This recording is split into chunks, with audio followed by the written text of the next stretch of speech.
Hello, my name is Jamie Irvin. I'm the host of the Heavy Duty Parts Report, and we've been recording a series of videos here that is entitled Why Distributors and Manufacturers of the Heavy Duty Parts Industry Are in Big Trouble and What to Do About It. I think if you're an aftermarket distributor, you've really only got two moves left right now. One is that you get into the service side of the business and you go head to head with the truck dealers, and that is already happening. We're seeing the big distributors buying up service shops. And I think the other real option is that you could just sell your business and get out, is liquidate and get out. And I think that's actually happening. I think right now the private equity firms that own some of these large distributors are playing hot potato. We saw TruckPro got sold in 2019. FleetPry got sold a couple years before that. 5 years before that, they were both sold again, right? So this industry has been chugging along, doing it the way we've always done it. We're about to be completely disrupted. When that happens, whoever's holding that hot potato at the end is going to lose big. In the meantime, especially if you're an independent distributor, you've got a few years maybe before the whole thing fundamentally changes and someone like Amazon completely takes over. In that time, build your business like you want to sell it and sell it. If you're in the distribution game, you got to figure out a way to become more valuable than you've ever been before. And it has nothing to do with selling, a wide range of products for a competitive price and delivering fast. That old tired line of what differentiates you, none of that differentiates you. And so for aftermarket distributors, you really got to think about this, and you got to come up with something to make yourself valuable to the industry in a way that can't be disrupted. Now, if you are a manufacturer, there are several things that you can do right now to mitigate the hell that's about to be unleashed on the industry in the next, let's say, 5 to 10 years. So first, you've got to assess the exposure. How much of your total revenue comes from large aftermarket distributors? What will happen to your company when they go bankrupt? You notice I didn't say if they go bankrupt. I said when. You need to start planning for that eventuality. You got to start planning for that today. Stop kidding yourself. It's not if, but rather just when one or more of the large aftermarket distributors goes bankrupt. It's hard to accept, but I think this is absolutely critical for the long-term survival of many of our manufacturers. So one, assess the exposure. Two, you have to build a better brand with end users. This is absolutely critical. Whether you want to or not, you need to make sure that you build as much brand loyalty with end users as you can. You also need to get end users of your products interacting with your company directly. I don't mean you should start selling directly today, but what I'm really saying is you got to start capturing the information of who uses your products, who installs them and who uses the products that you sell. You need to figure out a way to start capturing that information, because that information is going to be critical.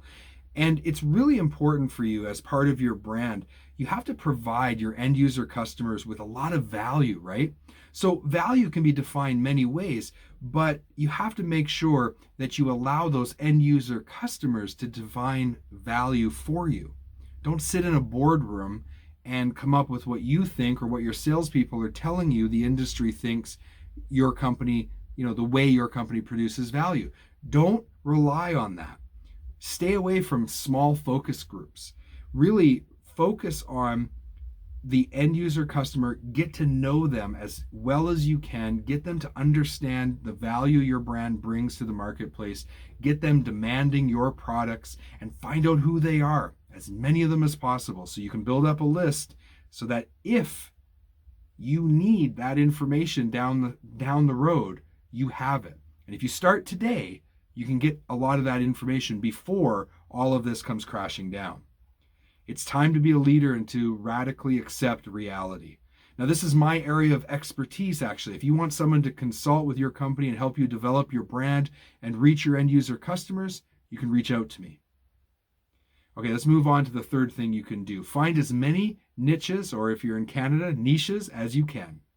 There are emerging technologies and problems with trucks and trailers today that are costing the industry millions, if not billions of dollars. What I'm trying to say is there's lots of problems to solve. And we have to start finding innovative solutions to difficult problems and be an industry leader. Reinvent your company to lead. And even if you're already the leader, stay the leader. If you're starting to trail behind, figure out ways to move ahead. The Amazon model is all about taking commodities and making them readily available.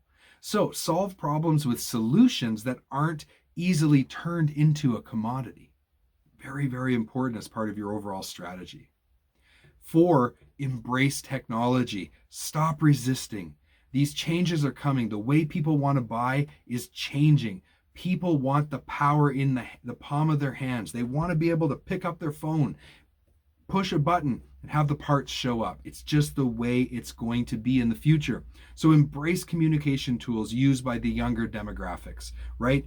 Talk to your end user customers, engage with your end user customers, partner with companies that are specialists in e-commerce and parts identification technologies, reimagine your manufacturing processes, get out in front of all of this and position yourself in the marketplace so that end user customers want your products and they understand why and what value you bring to them. Leverage technology to transform the way you do business. The 5th thing you can do, I call it the rise of the online distributor. If you're going to not go direct, if you're going to choose to stay with a distribution model, then you, at the very, very least, you have to incorporate an online distributor model within your overall business strategy. Now, I'll give you an example. One of my clients has Diesel laptops. I think in the future, we'll look back on Diesel laptops and we'll say, a company like that is the prototypical online distributor. Diesel laptops started off selling diagnostic tools for heavy-duty trucks. They were a product company. They quickly became a software company. They built their own platform. They have collected tens of thousands of end-user heavy-duty mechanics contact information. They sell those softwares and that platform. Those end-user customers interact with that platform every day. And they really started their company from day one as a 21st century technology company, and therefore they've just exploded. That's the kind of company you want to partner with and use as an online distributor. Now, when you really think about the secret of success in all of this, it's going to come down to listening to the end user customer, creating a place for those customers to go where you've created a lot of value, and that way you can sell products to them. And if you do that through online distributors like Diesel laptops, if you do that with a combination of traditional distribution along with an online distributor, or if you move to e-commerce, it's all the same, right? That's how you get there. You use that same formula. So let's conclude with this. How accurate my predictions are, time will tell. But I'm convinced that my overall thesis is correct.